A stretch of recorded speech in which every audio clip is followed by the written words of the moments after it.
কালেক উপজেলার সিনাব গ্রামের শৌখিন চাষী মোখলেজুর রহমান উপজেলা পরিষদ সংলগ্ন নিজের কয়েক বিঘা জমিতে সূর্যমুখীর চাষ করেছেন।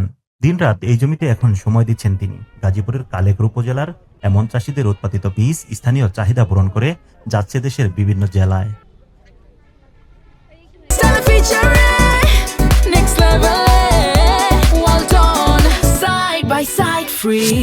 আর সূর্যমুখী ফুলের সৌন্দর্য উপভোগ করতে জেলা থেকে বিভিন্ন দর্শনার্থী ছুটে আসছেন এই বাগানে। মোখলেজুর রহমানের বাগান এখন দর্শনার্থীদের পদচারণায় মুখরিত হয়ে উঠেছে।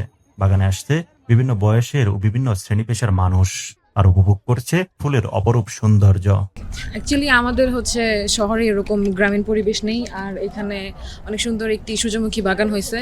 তো সবসময় আসা হয় না, বছর একটা টাইমেই আসা হয়। ফুল দেখতে অনেক ভালো লাগে আর ফুল অনেক পছন্দ, তাই আমি ফুল দেখতে এসেছি।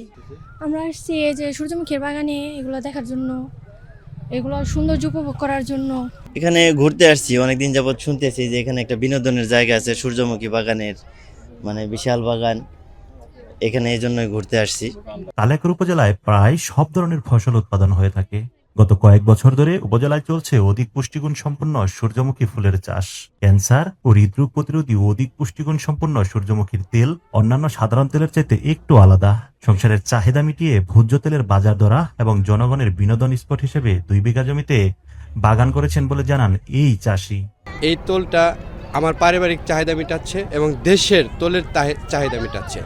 এবং আমি প্রত্যেককে বলবো, যাদের আনাচে কানাচে একটু খালি জায়গা আছে, তারা যদি সূর্যমুখী চাষটা করে তাহলে তার পারিবারিক তোলের চাহিদাটা মিটবে এবং দেশের ভোজ্য তেলের চাহিদাটা মিটবে। সূর্যমুখী চাষে কৃষকদের উদ্বুদ্ধ করা ও সার্বিক সহায়তা দিচ্ছে উপজেলা কৃষি সম্প্রসারণ বিভাগ। মোখলেজুর রহমান সাহেব এখানে আমাদের 2 বিঘা জমিতে সূর্যমুখী চাষ করেছেন।